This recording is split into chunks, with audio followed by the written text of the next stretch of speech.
জয় হিন্দ বন্ধুরা, তোমরা দেখছো তোমাদের প্রিয় ইউটিউব চ্যানেল মা অনলাইন পয়েন্ট। তো 30টি গুরুত্বপূর্ণ জিকে প্রশ্ন তোমরা এখান থেকে কিন্তু কমন পাবে। তোমরা অবশ্যই ক্লাসটি করো প্রথম থেকে শুরু করে লাস্ট পর্যন্ত। আর ভালো লাগলে একটা লাইক করে বন্ধুদের মাঝে অবশ্যই শেয়ার করে দিও। আর একটা কথা, তোমরা যে ক্লাসগুলো করবে তোমাদের প্রাপ্ত নম্বর স্কোর কিন্তু বলবে আউট অফ 30-এর মধ্যে তোমার কত নম্বর হলো, সেটা অবশ্যই কমেন্ট করে জানাবে, ঠিক আছে? তো চলো, প্রথম প্রশ্ন, পরশুরাম কার ছদ্মনাম? খুবই গুরুত্বপূর্ণ প্রশ্ন, পরশুরাম কার ছদ্মনাম? তো প্রথম অপশান দেখতে পাচ্ছ অরুণ মিত্র, সুকান্ত ভট্টাচার্য, শীর্ষেন্দু মুখার্জি, রাজশেখর বসু। তো তোমরা অবশ্যই তোমাদের যে সঠিক উত্তর সেটা কমেন্ট করে দেবে। তো পরশুরাম কার ছদ্মনাম? উত্তর হয়ে যাবে কিন্তু যে গ নম্বর অপশান, রাজশেখর বসু, ঠিক আছে? রাজশেখর বসু কিন্তু, ওকে। দ্বিতীয় নম্বর প্রশ্ন দেখতে পাচ্ছ, ইন্ডিয়া উইন্স ফ্রিডম গ্রন্থটি কার রচয়িতা? গ্রন্থটির রচয়িতা কে?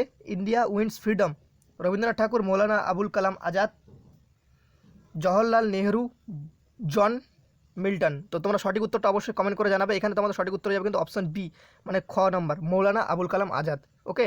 নেক্সট প্রশ্ন দেখতে পাচ্ছ, কবে কলকাতা বিশ্ববিদ্যালয় স্থাপিত হয়? খুবই গুরুত্বপূর্ণ প্রশ্ন, বারবার পরীক্ষায় আসে এবং ভবিষ্যতেও আসবে। কবে কলকাতা বিশ্ববিদ্যালয় প্রতিষ্ঠিত হয়? এক নম্বর তোমরা ক নম্বর অপশন দেখতে পাচ্ছ, 1854, 1857, 1860, 1878। তো সঠিক উত্তর যেটা তোমরা অবশ্যই কমেন্ট করে জানাও। এই প্রশ্নের সঠিক উত্তর হয়ে যাবে কিন্তু 1857, option B is the right answer, ওকে।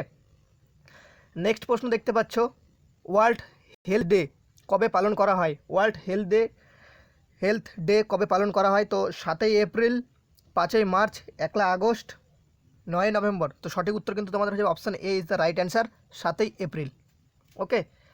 তার পরবর্তী 5 নম্বর প্রশ্ন দেখতে পাচ্ছ, দক্ষিণ ভারতের ম্যানচেস্টার কাকে বলা হয়? দক্ষিণ ভারতের ম্যানচেস্টার কাকে বলা হয়? কোয়েম্বাটুর, কোচিন, মানালি, আহমেদাবাদকে। তো তোমরা দক্ষিণ ভারতের ম্যানচেস্টার যদি বলে সেক্ষেত্রে তোমাদের আহমেদাবাদ হবে। আর দক্ষিণ ভারতে যেহেতু বলছে, এইভাবে তোমাদের কিন্তু ঘুরিয়ে পেঁচে পরীক্ষায় কোশ্চেনগুলো হয়, ঠিক আছে? তো সেটা হয়ে যাবে কিন্তু option A is the right answer, Coimbatore, ঠিক আছে। তো নেক্সট প্রশ্নের দিকে যাওয়া যাক, রাজ্যসভার সংসদের কার্যকালের মেয়াদ কত বছর? 6 নম্বর প্রশ্ন খুবই গুরুত্বপূর্ণ, রাজ্যসভার সংসদের কার্যকালের মেয়াদ কত বছর? তোমরা দেখতে পাচ্ছ এখানে যে 3 বছর, 4 বছর, 5 বছর, 6 বছর। তো তোমাদের রাজ্যসভার যে সংসদের কার্যকালের মেয়াদ সেটা কিন্তু তোমাদের হবে এখানে কিন্তু 6 বছর, ওকে। তো 6-এর ঘ নম্বর কিন্তু রাইট অ্যান্সার। দেখতে পাচ্ছ, সত্যি ও অহিংসার ঈশ্বর এমন মহান উক্তিটি কার? সত্য ও অহিংসার ঈশ্বর, এই মহান উক্তিটি কার? তো সুকান্ত ভট্টাচার্য, সুনীল গঙ্গোপাধ্যায়, মহাত্মা গান্ধী, চৈতন্যদেব। তো সঠিক যেটা তোমাদের উত্তর হয়ে যাবে সেটা কিন্তু অপশন গ is the right answer, C, Mahatma Gandhi কিন্তু এই উক্তিটি বলেছিলেন। তো খুবই গুরুত্বপূর্ণ প্রশ্ন, সায়েন্স থেকে দেখে নাও, ম্যালেরিয়া রোগের যে কোন মশাটি দায়ী ম্যালেরিয়া রোগের জন্য? তো তোমরা দেখতে পাচ্ছ অন স্ক্রিন, ম্যালেরিয়া রোগের জন্য কোন মশাটি দায়ী? তো তোমরা দেখো এখানে সঠিক উত্তর কোনটা হবে, অ্যানাফিলিক্স, কিউফিলিক্স, এডিস, কোনোটিই নাই। তো সঠিক উত্তর তোমাদের কিন্তু option A is the right answer, anaphylaxis, okay. তো 9 নম্বর প্রশ্ন দেখতে পাচ্ছ, ইউএনইএসসিও কবে প্রতিষ্ঠিত হয়? তো দেখে নাও, 1956 খ্রিস্টাব্দে, 1943 খ্রিস্টাব্দে, 1945 খ্রিস্টাব্দে, 1947 খ্রিস্টাব্দে। সঠিক উত্তরটি অবশ্যই কমেন্ট করে জানাও। সঠিক উত্তর হয়ে যাবে কিন্তু গ নম্বর অপশান, ঠিক আছে, 1945 খ্রিস্টাব্দে কিন্তু প্রতিষ্ঠিত হয়। ভারতের শেক্সপিয়ার কাকে বলা হয়? ভারতের শেক্সপিয়র কাকে বলা হয়? তো তোমাদের 10 নম্বর প্রশ্ন খুবই গুরুত্বপূর্ণ, ভারতের শেক্সপিয়র যেটা হয় তোমাদের কিন্তু স্বামী বিবেকানন্দ, ঈশ্বরচন্দ্র বিদ্যাসাগর, কালিদাস, মাইকেল মধুসূদন দত্ত। তো দেখে নাও, 1-এর গ নম্বর রাইট অ্যান্সার, কালিদাস, ওকে। 11 নম্বর প্রশ্ন, নেক্সট প্রশ্ন দেখতে পাচ্ছ, গুগল ক্লোড এর ভারতে ব্যবস্থাপনা পরিচালনা হিসাবে কে নিযুক্ত হয়েছে?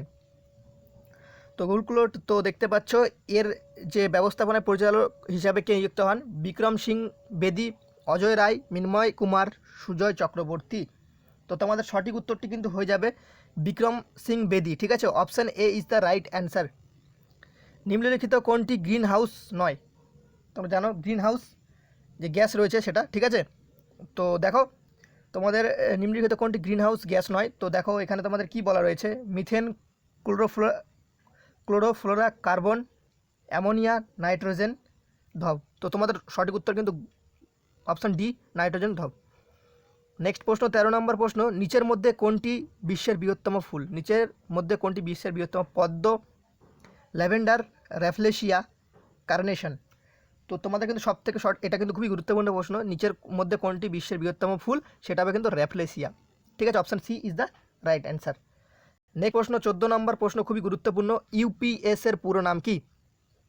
UPS ultimate power supply, utility power supply, unit তোমরা দেখছো interrupted power supply, urgent power supply. তো এটার সঠিক উত্তর কিন্তু তোমাদের হয়ে যাবে interrupted power supply, option C is the right answer. ঠিক আছে, তো নেক্সট প্রশ্ন তোমরা 15 নম্বর প্রশ্ন, পাল বংশের সর্বশেষ শক্তিশালী শাসক কে? পাল বংশের 15 নম্বর প্রশ্ন খুবই গুরুত্বপূর্ণ, ধর্মপাল, কুমারপাল, রামপাল, গোপাল। ঠিক আছে, তো সঠিক উত্তর কিন্তু হয়ে যাবে 15, C is the right answer, Rampal. Okay, 16 number প্রশ্ন দেখতে পাচ্ছ, দেওঘর ট্রফি কোন খেলার সঙ্গে যুক্ত? দেওঘর ট্রফি যে রয়েছে সেই ট্রফিটা কোন খেলার সঙ্গে যুক্ত? সেটা দাবা, ক্রিকেট, হকি, ফুটবল। ঠিক আছে, তো দেওঘর ট্রফি কিন্তু তোমাদের ক্রিকেট খেলার সঙ্গে যুক্ত, option B is the right answer. 17 নম্বর প্রশ্ন খুবই গুরুত্বপূর্ণ, তোমরা দেখতে পাচ্ছ কোন গভর্নর জেনারেলের আমলে ভারতের প্রথম রেলপথ চালু হয়? কোন গভর্নর জেনারেলের আমলে ভারতের প্রথম রেলপথ চালু হয়? তো সঠিক উত্তর হয়ে যাবে কিন্তু Lord Canning, Lord Dalhousie, Lord Hastings, Lord Cornwallis. অবশ্যই তোমরা তোমাদের সঠিক উত্তরটি কমেন্ট করে জানাও। এখানে তোমাদের সঠিক উত্তর হবে কিন্তু লর্ড ডালহৌসির আমলে কিন্তু ভারতের যে প্রথম রেলপথ চালু হয়।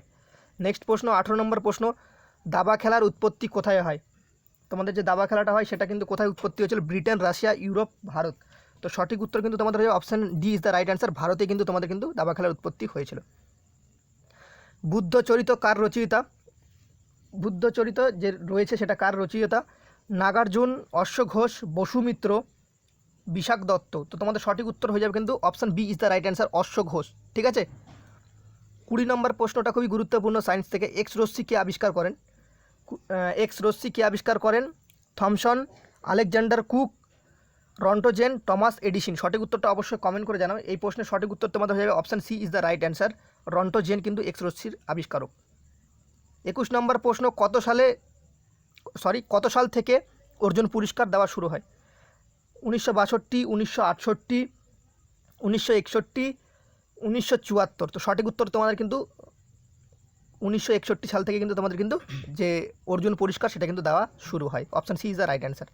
22 নম্বর প্রশ্ন খুবই গুরুত্বপূর্ণ, দেখে নাও, সোনালী তন্তু বিপ্লব কিসের সঙ্গে যুক্ত থাকে? সোনালী তন্তু বিপ্লব কিসের সঙ্গে যুক্ত থাকে? আলু, তুলা, সার, পাট। তো তোমাদের এখানে কিন্তু সঠিক উত্তর হয়ে যাবে option D is the right answer, পাটের সাথে কিন্তু সোনালী তন্তু বিপ্লব যুক্ত থাকে। 23 নম্বর প্রশ্ন খুবই গুরুত্বপূর্ণ, কথাকলি নৃত্য কোন রাজ্যের বিখ্যাত? কথাকলি যে নৃত্যটা রয়েছে সেটা কিন্তু কোন রাজ্যে বিখ্যাত? তো দেখে নাও, তামিলনাড়ু, উড়িষ্যা, কেরল, অসম। তো তোমাদের সঠিক উত্তরটা হয়ে যাবে কিন্তু কথাকলি নৃত্য কিন্তু কেরলে বিখ্যাত। ঠিক আছে, তো option C is the right answer. 24 নম্বর প্রশ্ন খুবই গুরুত্বপূর্ণ, টেনিদার চরিত্রের স্রষ্টাকে? টেনিদার যে তোমাদের চরিত্রটা রয়েছে সেই চরিত্রের স্রষ্টাকে? নারায়ণ গঙ্গোপাধ্যায়, প্রেমেন্দ্র মিত্র, শরৎচন্দ্র চট্টোপাধ্যায়, রাজশেখর বসু। তো এখানকার সঠিক উত্তর হয়ে যাবে option A is the right answer, Narayan Gangopadhyay কিন্তু টেনিদার চরিত্রের স্রষ্টা। 25 নম্বর প্রশ্ন খুবই গুরুত্বপূর্ণ, অস্কার পুরস্কার কত সালে দেওয়া হয়?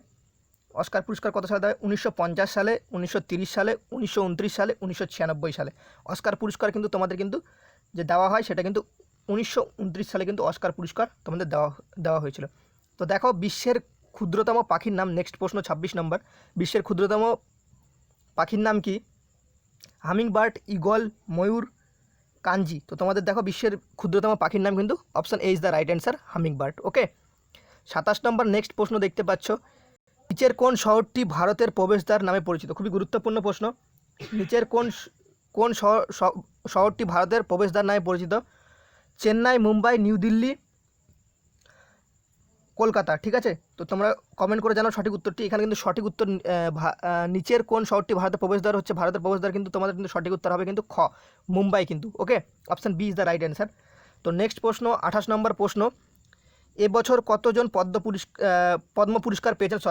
ঠিক আছে, এবছর কতজন পদ্ম পুরস্কার পেয়েছেন 2021-এ? ঠিক আছে, 119টি, 120টি, 132টি, 174টি। এখনও পর্যন্ত বর্তমান তোমাদের রয়েছে 119টি। তো option A is the right answer, খুবই গুরুত্বপূর্ণ, পরীক্ষায় আসতে পারে। ঠিক আছে, তো কোশ্চেনটা ভালো করে পড়ে নিও এই কোশ্চেনটা। তো নেক্সট প্রশ্ন দেখতে পাচ্ছ 29 নম্বর প্রশ্ন, যেটা তোমরা দেখতে পাচ্ছ, গোল্ডেন গার্ল এটি কার আত্মজীবনী? খুবই গুরুত্বপূর্ণ প্রশ্ন, মেরি কম, পিটি উষা, সুষমা স্বরাজ, ইন্দিরা গান্ধী। তো গোল্ডেন গার্লের কিন্তু আত্মজীবনী হচ্ছে কিন্তু PT Usha, option B is the right answer. ঠিক আছে, তো সর্বশেষ 30 নম্বর প্রশ্ন খুবই গুরুত্বপূর্ণ, ভারতের দীর্ঘতম নদী হলো কোনটি? ভারতের দীর্ঘতম নদী হচ্ছে ব্রহ্মপুত্র, যমুনা, গঙ্গা, কাবেরী। ঠিক আছে, তো 30 নম্বরের প্রশ্নের সঠিক উত্তর কিন্তু তোমাদের হয়ে যাবে কিন্তু যে গঙ্গা ভারতের দীর্ঘতম নদী। ঠিক আছে, তো আশা করি 30টা প্রশ্ন তোমরা পড়ে নিয়েছো। কার কত প্রাপ্ত স্কোর তোমরা অবশ্যই কমেন্ট করে জানাবে। ক্লাসটি কেমন হয়েছে তোমরা সেটাও জানাবে। নেক্সট ক্লাস কি তোমাদের চাই না সেটা অবশ্যই কমেন্ট করে কিন্তু জানাবে। ঠিক আছে, তো ভিডিওটা প্রচুর পরিমাণে শেয়ার করে দিও। ভিডিওটা দেখে ভালো লাগলে অবশ্যই একটা লাইক করে দিও, যেন আমরা মোটিভেশন হই নেক্সট তোমাদের ক্লাস দেওয়ার জন্য। জয় হিন্দ, জয় ভারত।